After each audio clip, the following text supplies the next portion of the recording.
20 pesos na kilo ng bigas ni PBBM versus peking bigas ng mga Duterte. Panoorin nyo to. Gas na ibebenta ng administrasyon sa Visayas.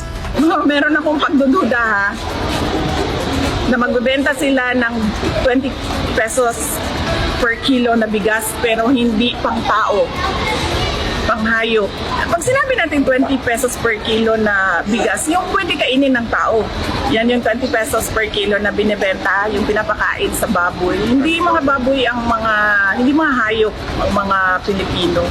Kapag nagbenta kayo ng 20 pesos per kilo, bibili kami lahat kasi pwede siya kainin ng tao. Inimbestigahan ngayon ng National Food Authority ang hininalang peking bigas na muntik nang makain ng isang pamilya sa Davao City. Ang kanin po ay mistulang styrofoam ang itsura. Nagpapatrol si Vina Araneta. Magtatatlong linggo na ang kaning ito kay Carmencita Grino. Pero hanggang ngayon, hindi pa rin napapanis. Una nang nagtaka si Carmencita dahil nagtutubig ang kanin kapag pinipiga. Hindi rin ito dumidikit sa daliri gaya ng karaniwang kanin.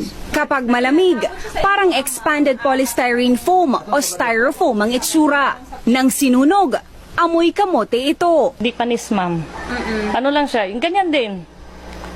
Parang normal lang na kanin. Kwento ni Carmencita, hiningi niya ang kanin sa kanyang ama noong June 19.